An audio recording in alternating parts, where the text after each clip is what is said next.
Allahumma sholli ala Sayyidina Muhammad wa ala ali Sayyidina Muhammad.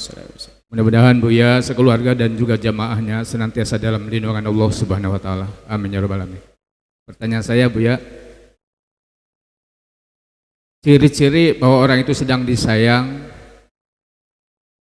dapat teguran, dapat musibah dari Allah Subhanahu wa taala, atau ujian dari Allah Subhanahu wa taala, bagaimana untuk membedakannya? Itu saja Buya, terima kasih. Wassalamualaikum warahmatullahi wabarakatuh. Waalaikumsalam warahmatullahi wabarakatuh. Dalam urusan musibah itu cara pandang kita yang kita perlu benahi. Jadi gini, kalau musibah itu menimpa kepada Anda,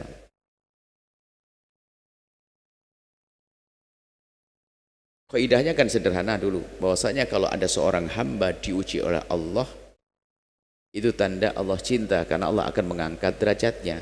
Tandanya dia kuat dengan ujian. Innallah idza habba abdan ibtalah. Allah kalau mencintai hambanya akan Allah uji dan diberi kekuatan untuk bisa menyelesaikan ujiannya. Makanya setiap Anda mendapatkan musibah atau bencana, maka katakan bahasanya di dalamnya ada ujian, Anda mau naik pangkat, sehingga Anda melewatinya dengan penuh harapan, bukan menjadi orang putus asa. Diuji dengan sakit, diuji dengan husnudzon langsung, karena Allah akan mengangkat derajatku, derajat keluargaku, derajat anakku dan sebagainya. Kan begitu, ini kaidahnya. Jadi kapan Allah menguji, husnudzon yang harus kita hadirkan, bahwasanya Allah akan mengangkat derajatku. Maka lewati musibah itu adalah dengan menyerah kepada Allah tanpa protes dan seterusnya. Kemudian setelah itu baru cara pandang. Kan ada musibah itu, biarpun semuanya adalah pengangkatan, semua adalah untuk membuat perubahan, untuk menjadikan orang itu berubah. Jadi kalau ada seorang hamba kena musibah itu ada beberapa makna. Yang pertama adalah untuk menghapus dosanya. Kebaikan juga kalau kita sekarang kita banyak dosa. Yang kedua adalah untuk pengangkatan derajat. Yang ketiga adalah untuk tabungan pahala di akhirat. Itu kan semua musibah. Untuk orang beriman. Orang beriman kalau mendapatkan musibah seperti itu. Tapi kalau orang tidak beriman, kalau mendapatkan musibah di dunia, muqaddimah musibah di akhirat. Sakit gigi yang Anda rasakan kemarin itu, kalau Anda serahkan kepada Allah jadi pahala. Bisa saja melampaui daripada zikir Anda yang banyak itu. Diberi oleh Allah sakit, anak Anda demam, Anda akan diangkat derajat Anda oleh Allah. Makanya di dalam melihat musibah harus seperti itu. Cuma dalam menilai itu adalah yang harus waspada. Jika contoh pengampunan dosa, Anda boleh nunjuk ke sini. Jadi kalau Anda mendapatkan satu ujian, musibah, sakit dan sebagainya, Anda husnudzon, ini karena dosaku ya Allah, puji syukur padamu telah kuberi sakit, dan semoga dengan ini ampuni aku ya Allah, ampuni.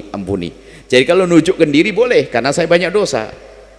Tapi kalau nunjuk ke orang, sedikit adab dong, bahasanya semoga Allah mengangkat derajatmu. Ini adab, jangan sampai tuh karena lu banyak dosa makanya, lah kan tidak enak, ini nggak punya adab. Adab menilai itu penting. Kadang-kadang kita salah memahami ilmu. Orang Jogja kena gempa bumi karena banyak dosa. Wah, dia kurang ajar. Kenapa ada kita katakan orang Jogja kena gempa bumi, semoga Allah mengangkat derajat mereka, Allah memberikan pahala. Itu loh punya adab, tata krama. Karena bisa saja yang kena gempa itu nggak punya dosa dia. Orang sakit lama, ahli istighfar, kegencet. Loh. Jadi cara pandang aja. Anda punya tata krama dan kesomaan dalam mandang. Jadi kalau musibah menimpa orang lain, besarkan hatinya. Allah akan mengangkat derajatmu, Allah akan memuliakanmu, Allah akan gitu. Dan Allah mengampuni pakai gitu, tidak usah karena dosa-dosa. Aceh tsunami, karena di Aceh banyak dosa, banyak pezina. Loh, kalau urusannya banyak pezina dan pendosa, Cirebon juga harus kena tsunami dong. Kadang kita sering mandang orang dengan pandangan pici, kelompok pandangan pici. Ini karena tidak punya adab kita mandang orang lain. Kenapa kita katakan Aceh diangkat derajat mereka oleh Allah, ditenggelamkan? Dalam hadis Nabi kan disebutkan termasuk orang mati syahid, mati tenggelam loh, kan enak. Sehingga yang hidup tuh, anak-anak yang hidup tuh ada kebanggaan, ayahku mati syahid. Lah ini orang salah karena perubahan. Di Aceh banyak orang tidak sholat. Lah ini orang, ya ini kan sudah nggak benar. Termasuk kita sering mendengar kalimat-kalimat orang yang congkak, Jogja, di Gemponyo, di karena maksiat mereka semuanya, maksiat. Wah, serem banget. Kayak dia tidak punya maksiat. Kalau urusan maksiat kayaknya gempah dulu dia yang kena. Jadi tolong cara pandang yang santun ya, yang sopan. Kalau melihat musibah pada orang lain, jangan Anda mengingat dosanya. Bisa jadi bukan karena dosa, tapi karena Allah ingin mengangkat derajatnya. Tapi kalau menimpa kita, boleh ini karena dosa saya. Lalu kita merenung dengan ibuku, dengan saudaraku, itu ampuni aku ya Allah. Boleh seperti itu. Ini cara pandang.